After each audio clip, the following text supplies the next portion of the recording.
Call Halayim, Layahau Bashimi Haushai, Bahara Kakwadash.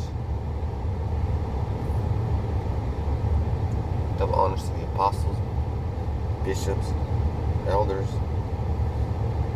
for teaching this truth, pushing it down from generation to generation. I know that Abba Bivens and his family had a lot to do with this, so and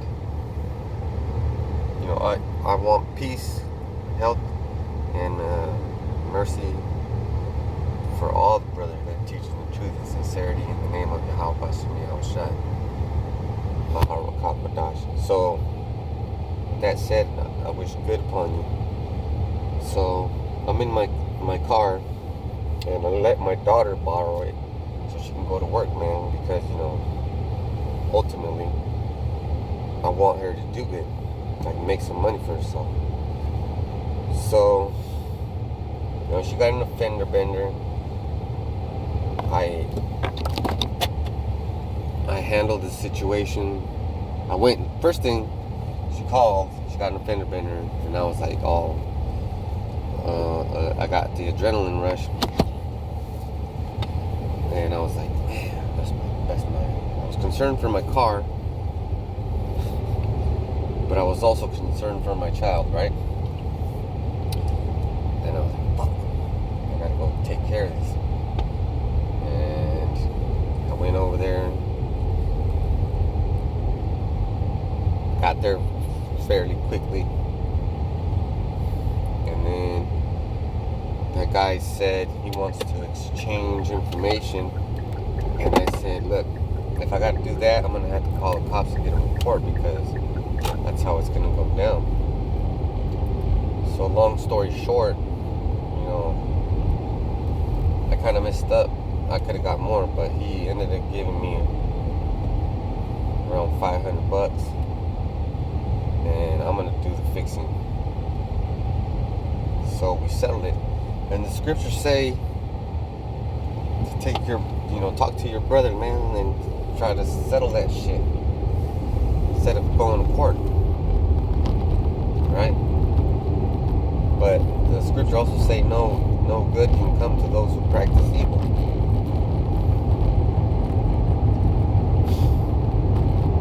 So every time I'm in this car or any car and I'm making a video or any room, and I say utter the words Yahweh Bashim Yahushai,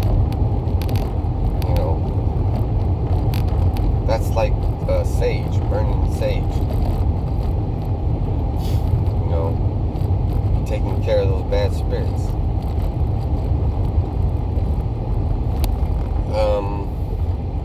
Some of us aren't that spiritual. Like for me, it's like I'm in a world that will say I'm weird because I practice such a thing.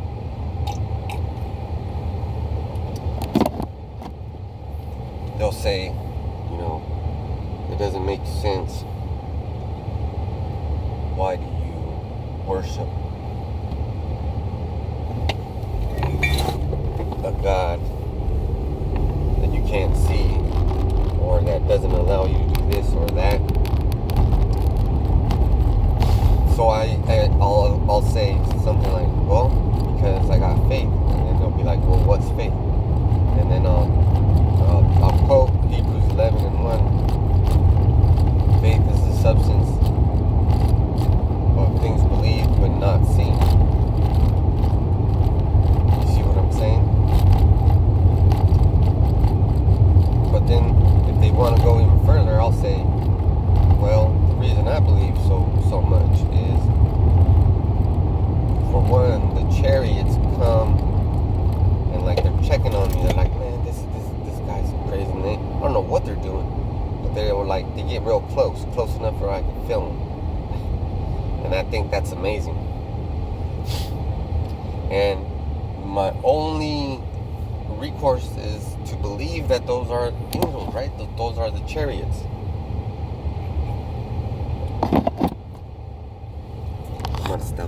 read this. Ecclesiasticus 12:3.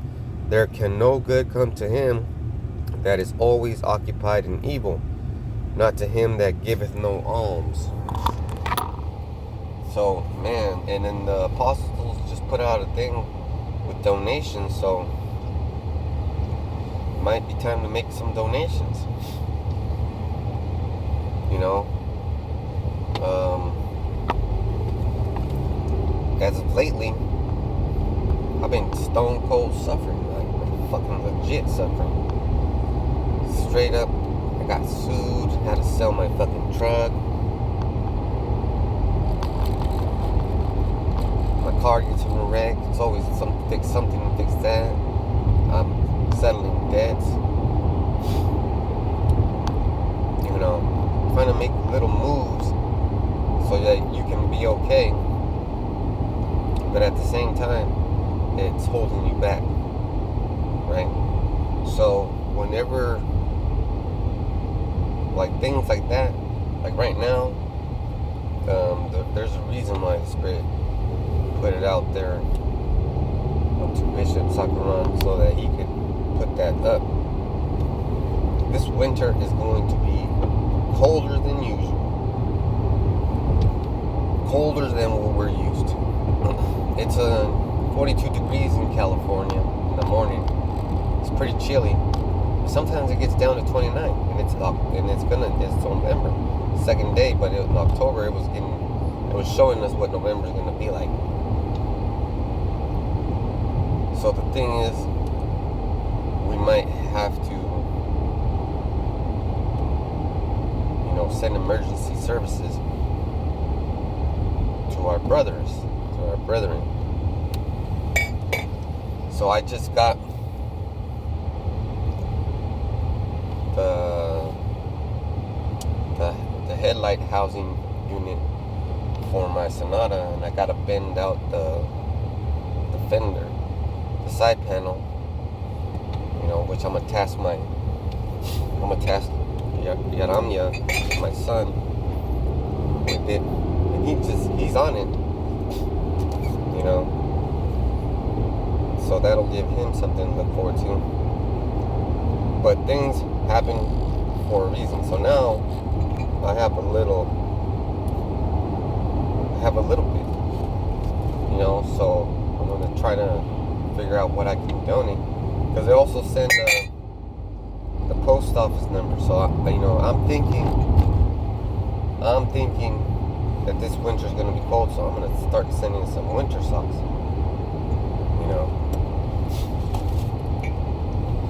And I got to do that.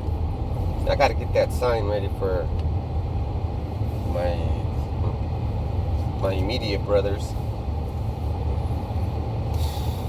Man, there's a bunch of work to do. But you know how it be.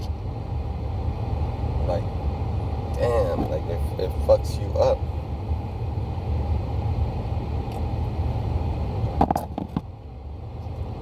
But the thing is,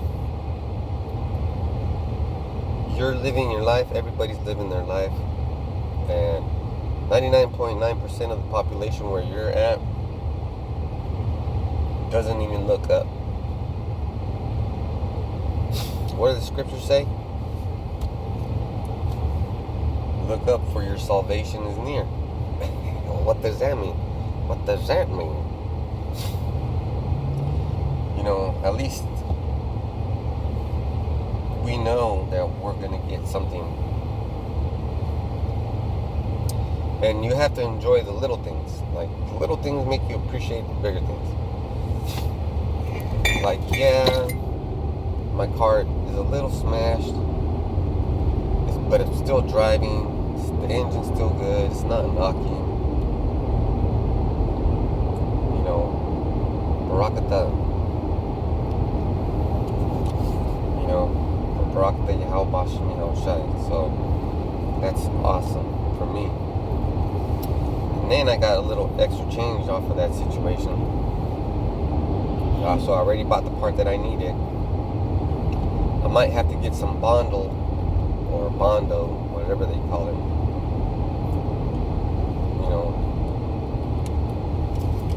But gonna try to look for those socks, and then I gotta send them out. So there it is. And if you're not giving alms,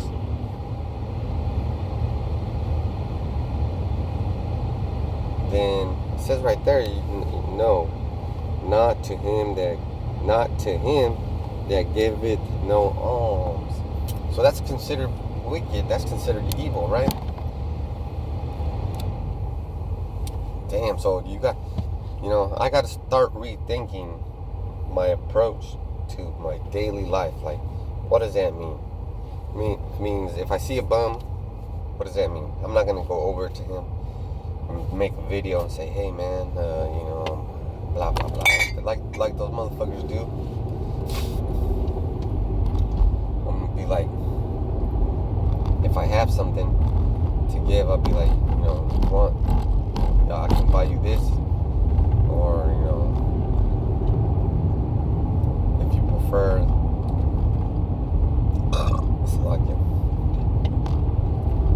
I can give you $5, and then you can do whatever you want with it. So that's natural, right? But what if somebody needs like food or water? Is that your business? I don't think so.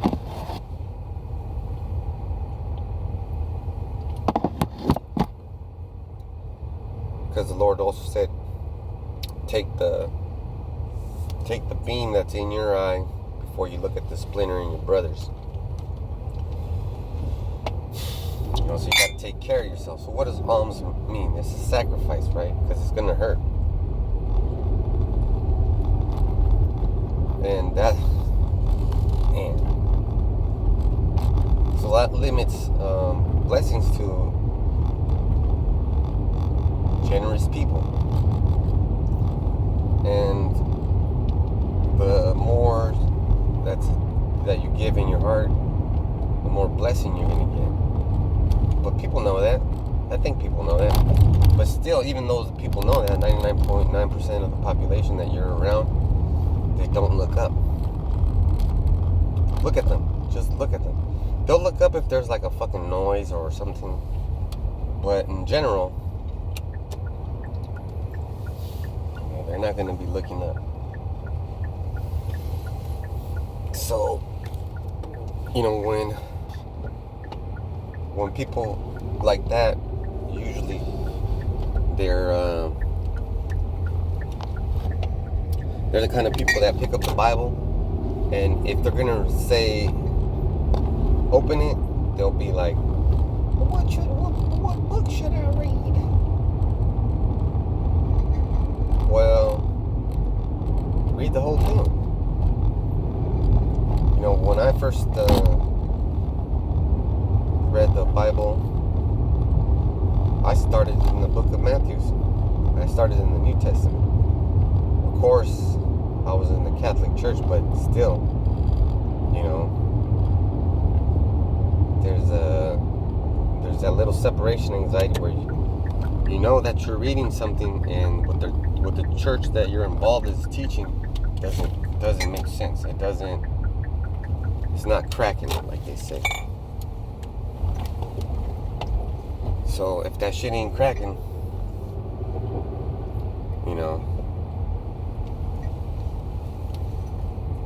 it's not gonna help you. So when you read it, you tell yourself, I'm gonna commit myself to reading this, because you can read it and be like, oh man, I don't really believe in this. You're definitely gonna get a headache if you got demons on you. That's what happened. So then you gotta fix that. And then you gotta get the right name.